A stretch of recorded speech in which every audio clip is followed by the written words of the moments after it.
क्या कुछ चुनौतियां आपने महसूस की अपनी पढ़ाई के दौरान, अध्ययन काल के दौरान? आप जब शिखर पे चढ़ जाते हैं तब वहाँ पे बर्फ जमी होती है कि जब कुछ गलत हो जाता है तो हम प्रशासन को जिम्मेदार ठहराते हैं, लेकिन दिन प्रतिदिन हमारी ज़िंदगी जो सुचारू रूप से चल रही है, कभी हम लोग नाम भी नहीं जान पाते, सिर्फ डीएम साहब बोलते हैं। उस मिथ से जुड़ा हुआ कि भाई लोग कहते हैं कि यूपीएससी क्रैक करनी है तो सुबह शाम 24 घंटे किताबें चाटते रहो, और इसकी जो अध्ययन पद्धति है वो बड़ी लंबी मानी जाती है और बहुत टिपिकल मानी जाती है। तो इसकी अध्ययन पद्धति पर मैं चाहूँगा कि आप थोड़ा और प्रकाश डालें कि कितने घंटे का आईएएस बनने का ख्वाब देखने वालों को पढ़ाई में देना चाहिए। कितनी भी विषम परिस्थितियाँ क्यों ना हो, आर्थिक संकट हो, लेकिन हमारी पढ़ाई से कभी समझौता नहीं हुआ। पिता के गुजरने के बाद आप बेहद अंधकार में जीवन महसूस कर रहे थे। उस दौरान माँ ने आपकी हौसला अफजाई की और आपने पहले अटेम्प्ट में एक प्रेरणादायी कामयाबी हासिल की। इसके लिए आपको कितना पढ़ना पड़ा, कितनी समयावधि इस अध्ययन को देनी पड़ी? पिता के साथ कुछ सपने देखे थे और वो शुरुआत में ही कुछ टूट से गए।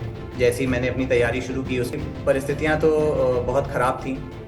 ऐसा लग रहा था कि अब आगे कुछ है नहीं। अगर 8-9 घंटे नौकरी करते हो तो उसी तरीके से 8-9 घंटे ईमानदारी से अपनी पढ़ाई करो। कि कितने घंटे का आईएएस बनने का ख्वाब देखने वालों को पढ़ाई में देना चाहिए, कि कोचिंग का कितना महत्व है यूपीएससी की तैयारी के लिए? लेकिन ऐसी कोई खास आवश्यकता है नहीं इस परीक्षा में कि कोचिंग नहीं की तो फिर दिक्कत हो जाए। आगे देश सेवा में जहां मौका मिलेगा, जहां कार्यरत होऊंगा, अपना सर्वस्व बलिदान करके और जो कुछ मुझसे हो पाएगा मैं अपने देश को समर्पित करूं। कि एक आईएएस का समाज को देखने का दृष्टिकोण थोड़ा सा जुदा होता है, इसलिए आपसे ये सवाल कि भविष्य का समाज आप कैसा देख पाते हैं? डिजिटल ज़माना है और तमाम बदलाव लगातार हो रहे हैं। समाज के सामने कई चुनौतियां भी हैं और कई संभावनाएं भी हैं। आपके नज़रिए से क्या संभावनाएं हैं और क्या चुनौतियां? संभावनाएं बहुत हैं। डिजिटल ने एक तरीके का एक नई ताकत दी है कई ऐसे लोगों को जिनके पास पहले संसाधन नहीं हो पाते थे अपने मुकाम को हासिल करने के। तमाम संस्थान अब ऐसे भी हैं जो डिजिटली आपको यूपीएससी का पूरा कोर्स प्रोवाइड कराते हैं, और एक आपको व्यक्तिगत तौर पर इंडिविजुअली अपने अध्यापक के पास जाकर शिक्षा ग्रहण करनी होती है। दोनों में आप सुलभ और लाभकारी किसे ज्यादा मानते? चैतन्य अवस्थी यूपीएससी में 37वां स्थान। उत्तर प्रदेश के औरैया के रहने वाले इस युवा ने जीवन में कई उतार चढ़ाव देखे, संघर्षों का सामना किया, विपरीत परिस्थितियों को सहज ही स्वीकार किया और अपनी मां के स्वर्गीय पिता के सपने को साकार करके दिखाया, खुद के नाम के आगे आईएएस लगाकर। लेकिन ये प्रतिष्ठित प्रशासनिक तमगा यूं ही नहीं हासिल हुआ। इसके पीछे अपार संतोष, सब्र और संघर्ष छिपा हुआ है। यूपीएससी की तैयारी का दौर था। पिता संत शरण अवस्थी का साया सिर से उठ गया। सिर पर एक बड़ी जिम्मेदारी और बेसहारा परिवार। लेकिन सलाम है उस मां को जिसने अपने होनहार बेटे के सपने को टूटने ना दिया। विषम परिस्थितियों में भी अपने बेटे की हौसला अफजाई की, उसकी पढ़ाई के माध्यम नहीं रुकने दिए और कहा, बेटा आईएएस बनकर समाज की सेवा करना, यही तुम्हारे स्वर्गीय पिता को असली श्रद्धांजलि होगी। बेहद मुश्किल वक्त में दिन रात एक करके सामाजिक आकांक्षाओं का त्याग करके आज चैतन्य ने अपने परिवार समेत सभी शुभ चिंतकों को गौरवान्वित किया है। इस प्रतियोगी परीक्षा की चुनौतियां, संघर्ष, अवसर, संभावनाएं और असफलताएं, हर पहलू पर अपने अनुभव साझा किए खुद चैतन्य ने। तो वॉइस ओवर के जरिए आपने पूरी कहानी सुनी, आप पूरी कहानी से वाकिफ हुए चैतन्य अवस्थी, जो कि यूपीएससी में जिन्होंने टॉप किया है, 37वीं रैंक हासिल की है। मध्यम वर्गीय परिवार, पिता के गुजर जाने के बाद एक बड़ी जिम्मेदारी सिर पर, मां की हौसला अफजाई और सामने एक लक्ष्य, आईएएस बनकर देश की सेवा भी करनी है और अपनी परिस्थिति भी सुधारनी है। इसी दृढ़ निश्चय को साथ में लिए चैतन्य अवस्थी यूपीएससी में 37वीं रैंक हासिल करने में कामयाब हुए हैं। इस प्रतियोगी परीक्षा की विषम परिस्थितियों और तैयारियों के बारे में हमसे अपना अनुभव खुद साझा करने के लिए मौजूद हैं चैतन्य अवस्थी। बहुत स्वागत है आपका टीवी9। धन्यवाद जी। तो सबसे पहले तो हमें वाकिफ करवाइए कि यूपीएससी के किस पहलू ने आपको सबसे ज्यादा आकर्षित किया? कैसे ठानी आपने कि आईएएस ही बनना है अब? देखिए अगर सच कहूँ तो बचपन में जो हमारे पिताजी थे, उनका जो अफ़सरों के प्रति सम्मान था, जो रवैया था, मैंने अपने पिता को कई लोगों से मिलते देखा, बड़ी हस्तियों से मिलते देखा। लेकिन जब वो अधिकारी से मिलते थे तो एक अलग रौनक होती थी उनके चेहरे पे। कहीं न कहीं हो सकता है उनका एक निजी महत्वाकांक्षा रही हो या जो भी हो, तो वो मुझे ऐसे अधिकारियों से मिलाते थे और कहते थे कि देखो ये किस विस्तृत जानकारी को बहुत संतुलित रख के काम करते हैं और देश को कैसे सँभाले हैं। तो कहीं न कहीं एक छोटे बच्चे के दिमाग में वो छाप रह जाती है अपने पिता के लिए, क्योंकि वो अपने पिता को इतना मानता है, तो जब वो देखता है कि उसका पिता किसी को इतना आदर कर रहा है, तो वो कहीं न कहीं छाप रह जाती है। फिर जब बड़े हुए तो खुद समझने की उम्र हुई, तो किताबें पढ़ी अधिकारियों द्वारा लिखी हुई, तो जाना कि किस तरह की ज़िम्मेदारियाँ ये निभाते हैं और कितनी थैंकलेसनेस एक अटैच्ड है इनकी जॉब की, कि जब कुछ गलत हो जाता है तो हम प्रशासन को ज़िम्मेदार ठहराते हैं, लेकिन दिन प्रतिदिन हमारी ज़िंदगी जो सुचारू रूप से चल रही है, कभी हम लोग नाम भी नहीं जान पाते, सिर्फ डीएम साहब बोलते हैं और नाम भी नहीं पता होता उनका। तो ये चीज़ें आकर्षित करती थी और देश सेवा करने का मौका अगर ऐसे माध्यम से मिले जहां अपनी काबिलियत को हम पूर्ण रूप से देश के लिए भुना पाएँ, तो ये इससे सौभाग्यशाली कुछ हो नहीं सकता। जी, ज़ाहिर तौर पर पिता को आप बड़ा श्रेय देते हैं और आपकी माँ का भी बड़ा रोल रहा इस मुकाम को पाने के लिए। क्या कुछ चुनौतियाँ आपने महसूस की अपनी पढ़ाई के दौरान, अध्ययन काल के दौरान?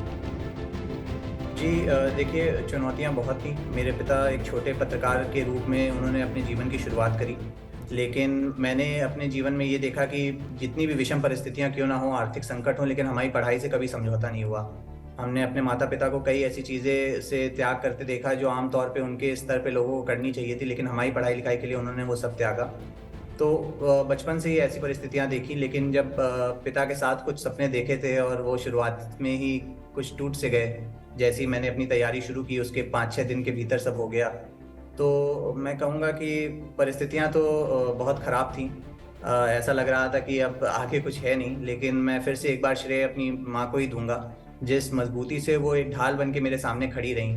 और मैंने उनको रात में अकेले रोते देखा है, लेकिन वो पूरे दिन नहीं रोती थी कि कहीं मेरा मन वैसा ना हो जाए और मैं पढ़ाई में लगा रहूँ।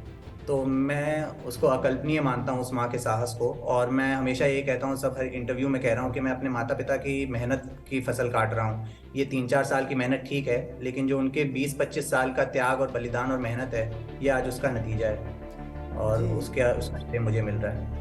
जी, पिता के गुजरने के बाद आप बेहद अंधकार में जीवन महसूस कर रहे थे। उस दौरान माँ ने आपकी हौसला अफजाई की और आपने पहले अटेम्प्ट में एक प्रेरणादायी कामयाबी हासिल की।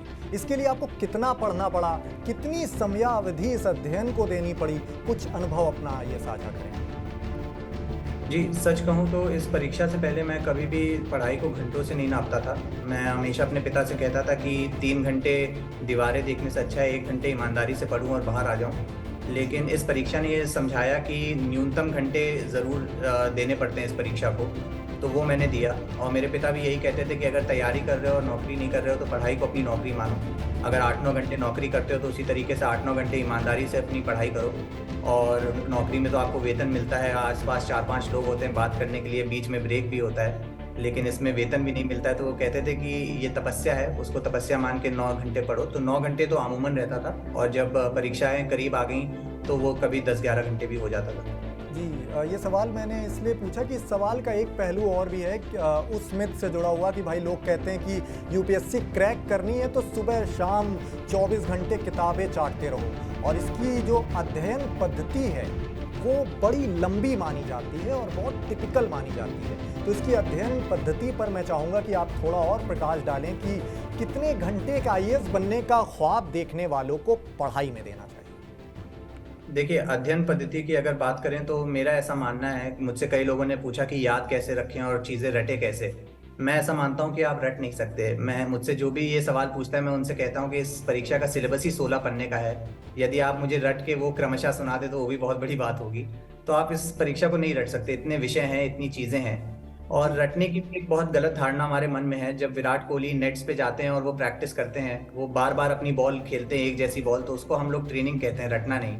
उसी तरीके से जब आप किताब बार-बार देखते हैं तो आप अपनी मसल मेमोरी को ट्रेन कर रहे हैं कि उससे संबंधित अगर कुछ प्रश्न में आएगा तो कहीं न कहीं आपके दिमाग में क्लिक करेगा। तो आप बार बार रिवीजन करिए, बिल्कुल आपको ज़रूरत होगी उस रिवीजन की। पहली 2-3 चेतन भाई, मैं सवाल मैंने इसलिए ये पूछा क्योंकि रटने की बात नहीं, अगर इतना बड़ा ज्ञान का सागर है, इतनी चीज़ें जानने को होती हैं, जनरल नॉलेज भी आपको भरपूर रखनी होती है, तो एक साधारण जो विद्यार्थी है उसको इस पढ़ाई में कितना वक्त देना चाहिए? आप व्यक्तिगत आकलन जो कर पा रहे हैं, मैं वो जानना चाहता हूँ कि एक यूपीएससी क्रैक करने वाले शख्स को। जी देखिए, दिन में यदि आप केवल पढ़ाई कर रहे हैं, केवल तैयारी कर रहे हैं, तो आपको तकरीबन 8 से 9 घंटे इस परीक्षा को देने चाहिए। इतना विस्तृत सिलेबस है तो इतना समय लग ही जाता है, प्रतिदिन आपको देना चाहिए और अनुशासन से देना चाहिए।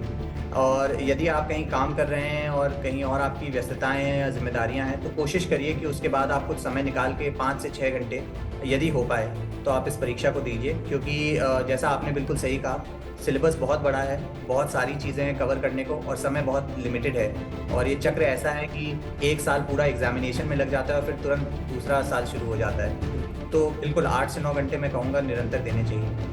8 से 9 घंटे निरंतर देने चाहिए। अच्छा चैतन्य, सभी एक सक्सेसफुल पर्सन को कोई ना कोई एक प्रेरणा का आधार होता है, वो किसी ना किसी को प्रेरणा स्रोत मानकर अपनी जो जीविका है वो तय करते हैं कि मैं एक रोल मॉडल इनको मानता हूँ। तो आप प्रेरणा स्रोत किसको मानते हैं? किसकी शख्सियत और सफलता और कार्यशैली आपको सबसे ज़्यादा प्रभावित करती है?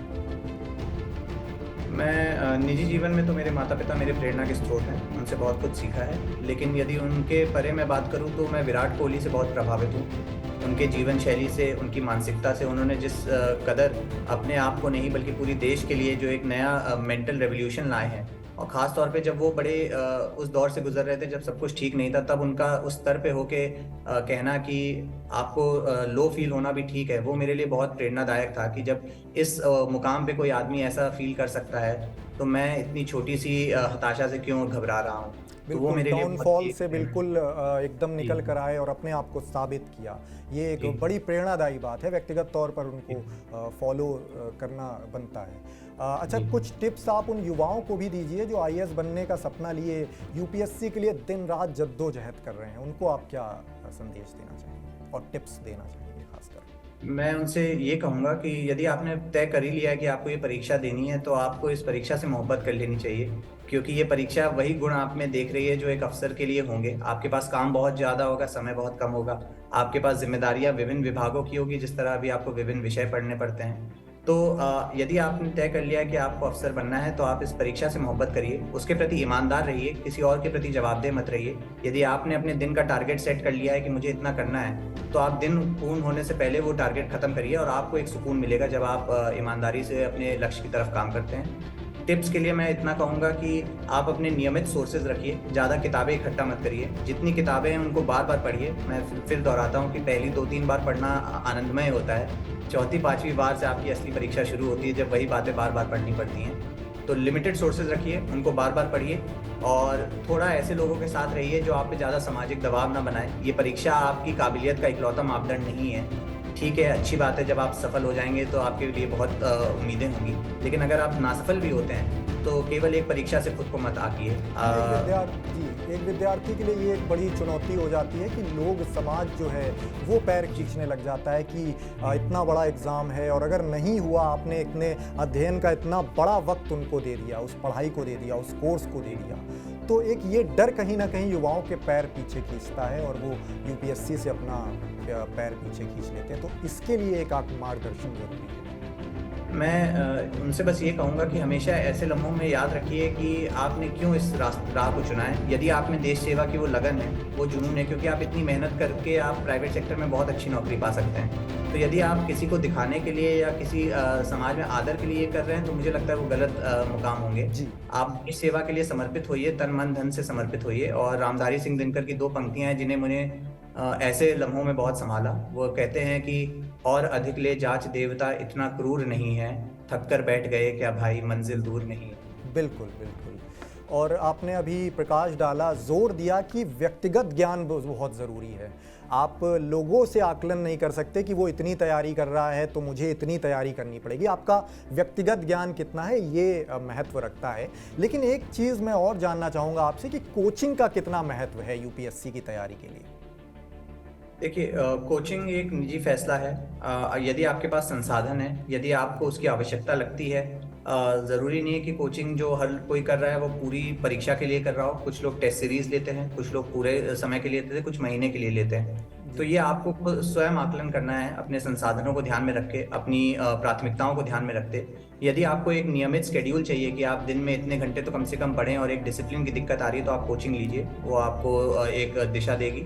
लेकिन ऐसी कोई खास आवश्यकता है नहीं इस परीक्षा में कि कोचिंग नहीं की तो फिर दिक्कत हो जाएगी। जी, मतलब महती आवश्यकता नहीं है नहीं। कोचिंग। जी, बिल्कुल। अपने अध्ययन काल के दौरान आपका शेड्यूल क्या रहता था?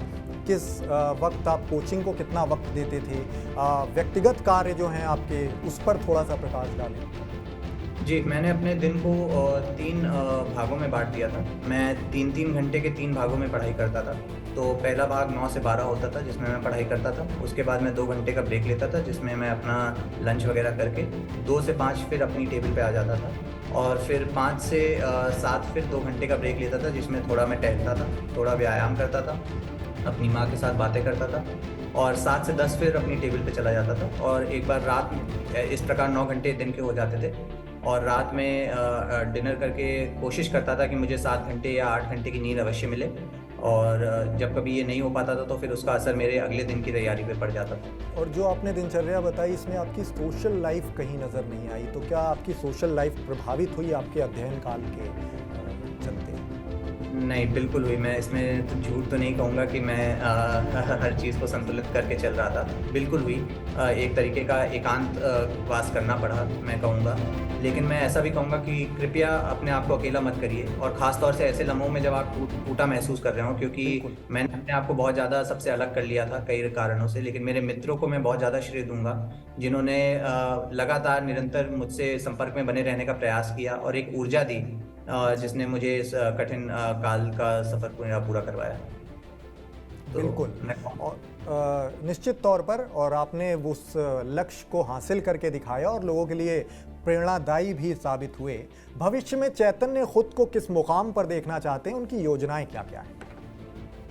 देखिए मुकाम का तो कुछ ऐसा है कि मैं हमेशा कहा करता था कि आप जब शिखर पे चढ़ जाते हैं तब वहाँ पे बर्फ़ जमी होती है, तो यदि आप वहाँ पे खड़े होकर नज़ारे का लुत्फ़ उठाते रहेंगे तो आप अकड़ के मर जाएंगे। तो एक बार शिखर पे आप जब चढ़ गए हो तो आप ज़रूर उसका लुत्फ़ उठाइए 5-10 दिन, लेकिन फिर उतर के नई चोटी ढूंढिए और फिर उस शिखर पे चढ़िए। यही जीवन है। तो यही मैं सोचता हूँ, आगे देश सेवा में जहाँ मौका मिलेगा, जहाँ कार्यरत होऊंगा, अपना सर्वस्व बलिदान करके और जो कुछ मुझसे हो पाएगा मैं अपने देश को समर्पित करूंगा, क्योंकि इस देश ने मुझे सब कुछ दिया और यही मेरी परवरिश रही है मेरे माता पिता के माध्यम से। लेकिन चैतन्य भाई, कुछ एक निर्धारित लक्ष्य भी होता है हर इंडिविजुअल का, तो आपका कोई निर्धारित लक्ष्य कि मुझे ये मुकाम पर पाना है, इसलिए मैं उस मेन स्ट्रीम में खड़ा हुआ हूँ कि इस लक्ष्य तक मुझे पहुँचना? नहीं, ऐसा कोई, मैं आपसे सच कहूँ तो ऐसा कोई निर्धारित मुकाम नहीं था, कोई ऐसा महत्वाकांक्षा नहीं रही मेरी कभी। मुझे हमेशा ये सिखाया गया कि जो जब मिल जाए अपनी जिम्मेदारी उस पूर्णतः रूप से निभानी चाहिए। मैंने वही किया है। इस मुकाम से हाँ, मुझे कई और मौके मिलेंगे, जहाँ भी मुझे कार्य करने का मौका मिलेगा, मैं खुद के प्रति मेरी प्रतिज्ञा है कि मैं अपना 110% अपने देश के लिए दूंगा और कोशिश करूंगा कि इस अमृत काल और अमृत पीढ़ी में भारत की एक ऐसी मजबूत नींव रखी जाए कि ये देश बाकी जो दूसरों देशों के समक्ष एक बहुत बढ़िया एग्जाम्पल बन सके कि कैसे हर चीज़ को संतुलित करके चला जा सकता है। जी, और आखिर में चूंकि एक आईएएस का समाज को देखने का दृष्टिकोण थोड़ा सा जुदा होता है, इसलिए आपसे ये सवाल कि भविष्य का समाज आप कैसा देख पाते हैं? डिजिटल ज़माना है और तमाम बदलाव लगातार हो रहे हैं, समाज के सामने कई चुनौतियां भी हैं और कई संभावनाएं भी हैं। आपके नज़रिए से क्या संभावनाएं हैं और क्या चुनौतियां हैं? देखिए संभावनाएं बहुत हैं। डिजिटल ने एक तरीके का एक नई ताकत दी है कई ऐसे लोगों को जिनके पास पहले संसाधन नहीं हो पाते थे अपने मुकाम को हासिल करने के। तो डिजिटल मीडिया ने वो बहुत कुछ संसाधन उपलब्ध कराए हैं, लेकिन साथ ही साथ कई चुनौतियां भी हमारे समक्ष खड़ी हो गई हैं। ऑनलाइन ट्रोलिंग हो गई या साइबर सिक्योरिटी के इशू हो गए। तो ये सब बड़ी चुनौतियां हैं जिनको हमें एक समाज के रूप से इकट्ठा होके इनका सामना करना पड़ेगा। और मैं जिस समाज को देखता हूँ, मैं महात्मा गांधी, भीमराव अंबेडकर, अटल बिहारी वाजपेयी, ऐसे राजनेताओं के जितने भी आदर्श थे हमारे, जो उन्होंने समाज की एक तरीके से कल्पना करी थी, उसी समाज को हकीकत में करने का मैं अपने आप को एक बहुत छोटा हिस्सा मानता हूँ और बहुत सौभाग्यशाली मानता हूँ कि एक ऐसा समाज हो जिसमें सबका सम्मान हो और सबको पूर्ण मौके मिले अपना अनुभव बनाने के। जी, और डिजिटल क्रांति का जिक्र हुआ, तमाम संस्थान अब ऐसे भी हैं जो डिजिटली आपको यूपीएससी का पूरा कोर्स प्रोवाइड कराते हैं और एक आपको व्यक्तिगत तौर पर इंडिविजुअली अपने अध्यापक के पास जाकर शिक्षा ग्रहण करनी होती है। दोनों में आप सुलभ और लाभकारी किसे ज़्यादा मानते हैं? देखिए, मैं कहूँगा अपने निजी अनुभव से कि जो डिजिटल माध्यम है उससे आपको कुछ फ़ायदे हो जाते हैं। उससे आपके समय बचता है और समय बचने के साथ उससे आपका एक तरीके से जो नियंत्रण है अपने दिन पे वो ज़्यादा हो जाता है। आप अपने हिसाब से चीज़ों को कर सकते हैं। परंतु व्यक्तित्व रूप से मिलने का एक अलग फ़ायदा होता है। कुछ चीज़ें ऐसी होती हैं जो डिजिटल माध्यम से हम ठीक से किसी और को कम्युनिकेट नहीं कर पाते हैं। तो दोनों के अपने फ़ायदे नुकसान हैं, लेकिन मेरे जानकारी में इस परीक्षा के लिए ख़ास तौर से जैसा आपने पूछा, मैं मानता हूँ कि डिजिटल मीडियम के कुछ ऐसे फ़ायदे हैं क्योंकि समय की बड़ी तंगी रहती है, तो उसको हम लोग बहुत अच्छे से लाभान्वित हो सकते हैं उससे। बिल्कुल जी, बहुत शुक्रिया। ये थे हमारे साथ यूपीएससी टॉपर चैतन्य अवस्थी। अपनी सफलता और चुनौती और अनुभव तीनों पहलुओं को साझा किया TV9 के साथ। बहुत शुभकामनाएं आपको आपकी भविष्य की योजनाओं के लिए। मैं प्रियंक वाजपेयी, शुक्रिया, नमस्कार। आपको भी शुभकामनाएं।